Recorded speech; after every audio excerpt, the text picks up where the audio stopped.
Pandemi COVID-19 berdampak pada semua sektor tak terkecuali di dunia entertain. Banyak dari pelaku entertain yang kini banting setir keluar dari jalur. Salah satunya adalah Linda Widya yang kini merintis usaha membuat hampers kekinian. Ini kalau orang bilang sesuatu hal itu tuh tercipta karena dadakan, karena istilahnya ada pressure-nya gitu. Ketika kita ada di dalam box yang sama, terus ada pressure di dalam situ, nanti lama-lama kita keluar dari box itu dan kita akan ketemu lagi sama box-box yang lain. Sebenarnya di sana lebih banyak lagi gitu. Artinya untuk masa pandemi ini yang dirugikan itu tuh nggak hanya 1-2 orang, nggak cuman pekerja event yang dirugikan dan segala macam, tidak. Bahkan ini merata begitu. Nah, caranya gimana untuk kita bisa bangkit lah ya istilahnya untuk di beberapa ekonomi ini? Caranya kita bersinergi sih sebenarnya. Artinya kalau seperti ini ya kita harus membutuhkan keterampilan. Kalau misalnya nggak ada keterampilan apa-apa, gampang kok, ada YouTube di sini gitu kan. Karena kan sekarang semua basis online. Ketika memang ada yang membutuhkan sesuatu hal keterampilan, bisa cari tutor yang ngebuka online class kayak gitu sih sebenarnya. Itu lebih fleksibel sekali sih kalau di tengah pandemi seperti ini.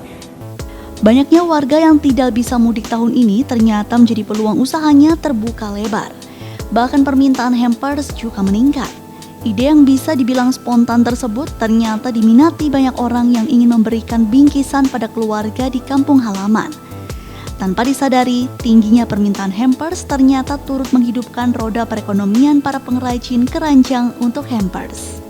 Para pengrajin ini nih sesuai dengan laporan yang mereka kasih ke aku, mereka itu tuh kayak kekurangan distribusi untuk keluar masuk atau juga cash flow-nya mereka gitu. Artinya penjualan mereka juga menurun, kemudian produksinya mereka juga menurun. Akhirnya ini yang semuanya aku beli ini adalah barang-barang yang dari gudang. Jadi di gudang di sana udah ada, kemudian aku beli gitu.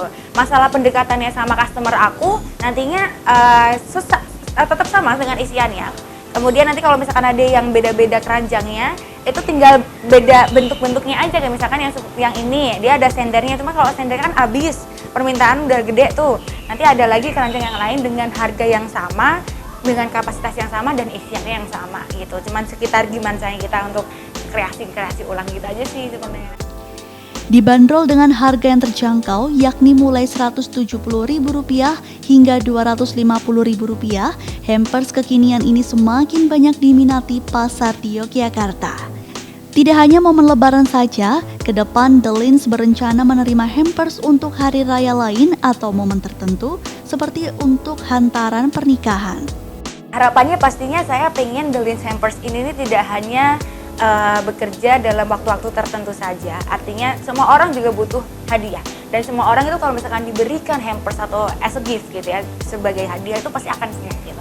Artinya harapannya The Lins ini akan ke depannya nggak cuma menjadi hampers di hari raya, tapi menjadi hampers untuk semua event-event yang memang membutuhkan hampers plastik seperti itu.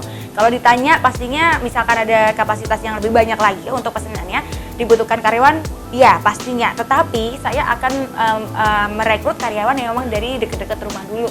Nggak bisa, artinya perjalanan juga saya perhitungkan perjalanan dari rumahnya. Karena kan kalau misalkan memang kita bisa tahu di daerah sesuatu hal, ini ada yang ODP dan segala macam kita tahu gitu. Kalau misalkan dari luar, saya rekrutnya dari luar, kita nggak tahu daerah mereka itu tuh ada yang ODP atau ada yang positif corona juga kita tidak tahu. Untuk sementara akan saya rekrut untuk tetangga-tetangga juga gitu. Karena tetangga-tetangga ini juga ternyata kreatif-kreatif loh. Karena selama di rumah ini mereka juga punya banyak kreativitas sebenarnya, nggak cuma makan tidur aja gitu. Karena mereka juga mikir, nonton video, punya ide, akhirnya cemerlang deh ide. Gimana, masih belum menyiapkan hampers untuk keluarga di rumah? The Lins Hampers bisa menjadi solusi untuk Anda yang ingin memberikan bingkisan untuk keluarga tercinta meskipun tidak bisa berjumpa dan menjadi perekat silaturahmi di tengah pandemi. Isinti Arina, Sayoga, Jogja TV.